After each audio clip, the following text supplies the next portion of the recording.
E aí, galera dos 8º anos do CAIC São João, tudo bem? Semana 14. Esta semana, o tema sugestivo é as boas práticas de higiene. Aqui eu gostaria de fazer uma observação interessante.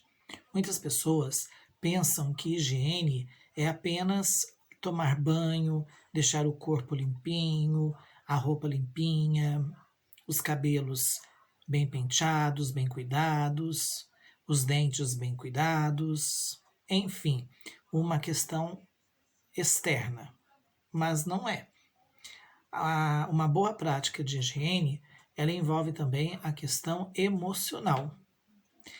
É preciso que nós tenhamos pensamentos, que nós tenhamos ideias, que procuremos estudar para conhecer os mais diversos assuntos e, com isso, nos informarmos e eliminar de nossas mentes, dos nossos pensamentos, das nossas ações, os preconceitos, as atitudes que não agregam, que não trazem nenhum tipo de colaboração para o desenvolvimento da sociedade. Então, higiene, boas práticas de higiene, eu particularmente entendo não só a parte da higiene externa tradicional, que a gente mais do que nunca tem obrigação de fazer, porque ninguém merece ficar perto de nenhum cheiro de CC, nenhum bafento e, né, pelo amor de Deus. Até porque, gente, a higiene, ela não guarda relação com a sua condição econômica. A higiene, a higiene está totalmente ligada aos seus hábitos, a maneira como que você se cuida, se gosta, porque a pessoa que se gosta, a pessoa que cultiva nela uma autoestima, um amor próprio, ela não precisa ter ninguém para ela se arrumar. Porque às vezes na juventude, ou até mesmo depois de adulto, nós acabamos somente nos arrumando depois que nós arrumamos algum namoradinho ou namoradinha. Ou tá tentando arrumar e tá de interesse, tá de paquerinha com alguém. E no resto da semana, quando sabe que não vai ver a pessoa, é um esculacho. E não é por aí. O amor próprio, a autoestima, o bem-querer traz em nós estarmos sempre, diariamente, sempre nos cuidando, nos higienizando. E essa questão da higiene física, como eu disse para vocês, é de suma importância, mas nós não podemos esquecer que ela também abrange a questão emocional, a questão mental. É preciso nós nos desprovirmos, nos libertarmos de todo tipo de preconceito, de todo tipo de atitude, de pensamento que nos venham trazer dificuldades, negatividade, complicar a nossa vida, complicar as nossas relações com outras pessoas. Então, isso também é uma forma de higienização. Nas questões desta semana de história, o professor ou os professores que elaboraram essas questões foram muito felizes, porque eles abordaram a questão da higiene, né, do ponto de vista histórico, não do ponto de vista terapêutico, né, do ponto de vista emocional, mas do ponto de vista histórico tradicional. Então começa com um texto falando como eram as práticas de higiene no Brasil lá no século XIX, que não eram muito diferentes do que se praticava nos séculos XVIII, XVII e daí para trás. Mas ele foca principalmente na questão do império. E aí ele traz duas questõezinhas. A primeira questão, ele fala o seguinte: quando o autor diz que lá naquela época, lá no começo do século XIX, né, na época que o Brasil tinha a família real portuguesa morando no Brasil, depois durante o período imperial, lá naquela época, asseio não era se lavar, mas vestir roupa limpa. O que podemos concluir sobre os hábitos de higiene no Brasil do século XIX? Então, lá naquela época, se pensava dessa maneira, no século XIX, achava que limpeza, higiene, era você estar com a roupa novinha. Você não precisava ter tomado banho, você não precisava escovar os dentes. Aliás, a prática de escovar dente era uma coisa muito rara, porque os dentistas eram raros e caros, então não era para qualquer um. A maioria, a boca era uma fossa, vamos dizer assim. Lá no texto, se você ler com bastante atenção, ele fala para você, ele te dá a resposta. Mas se você quer agilizar o seu processo de interpretação e de realização da atividade, fique entre a letra B e a letra D. B de bola e D de dado. Dê uma lida com bastante atenção nessas duas alternativas. E aí você vai chegar facilmente à resposta. Mas antes, leia com bastante atenção o texto. Baseado no mesmo texto, vem a questão número 2, vem uma segunda questão que fala sobre a cerimônia de beijamão que existia no Rio de Janeiro quando a família real portuguesa veio morar no Brasil uma vez por semana. O Dom João recebia no seu palácio pessoas de todos os níveis sociais que faziam filas de dobrar quarteirões para simplesmente beijar a mão. Era uma forma de respeito, né? De reconhecimento que aquele homem era o rei, era o governante. Só que nós sabemos, e historicamente nós temos muitos documentos que falam sobre, o Dom João VI, ele não era muito assim ligado a um banho.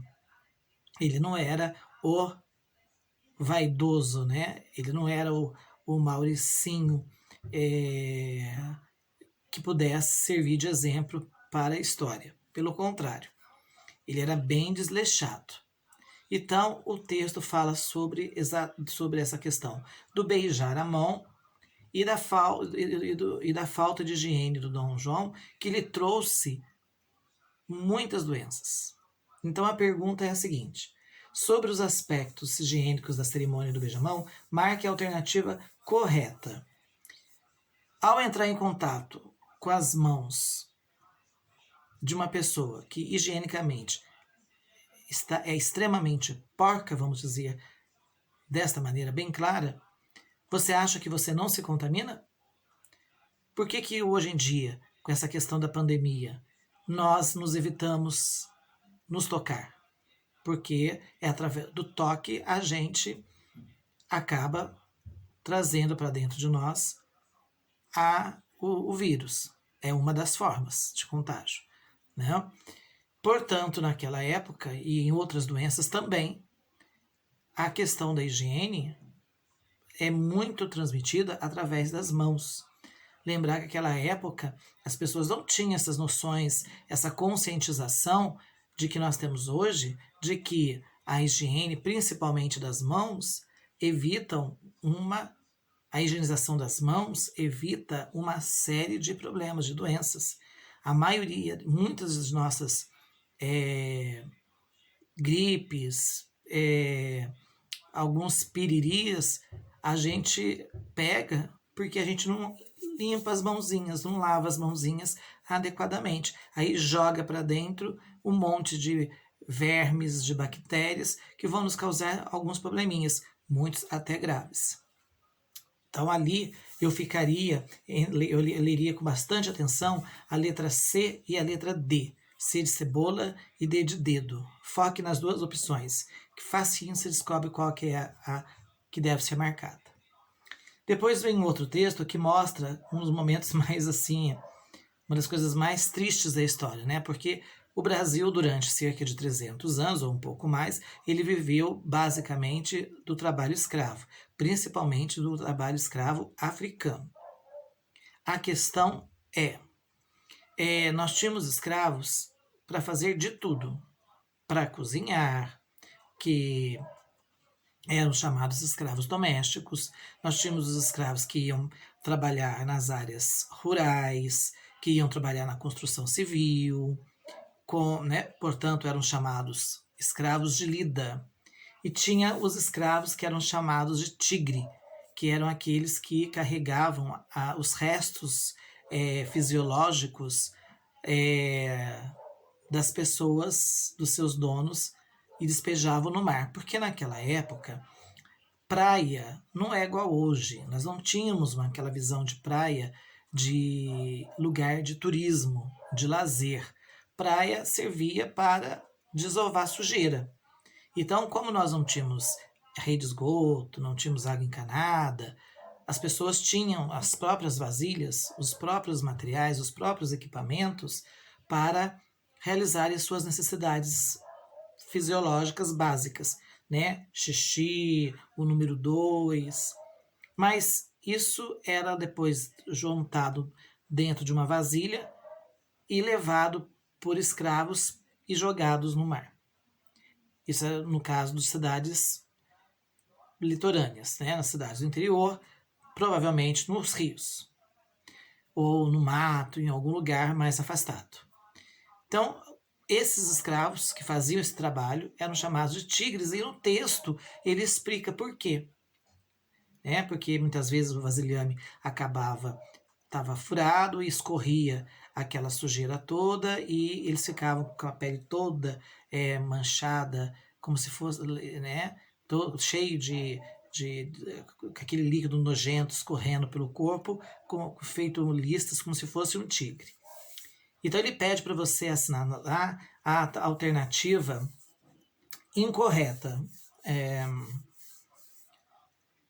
ou seja, aquela que não tem nada a ver, aquela que não tem nenhuma informação, certo? Lembrando, gente, não, a maioria dos escravos eram propriedades, tá? Eu não alugava escravo, eu comprava. Na maioria dos 99% dos escravos eram comprados. Eu era propriedade, eles eram uma propriedade como um carro, como uma casa.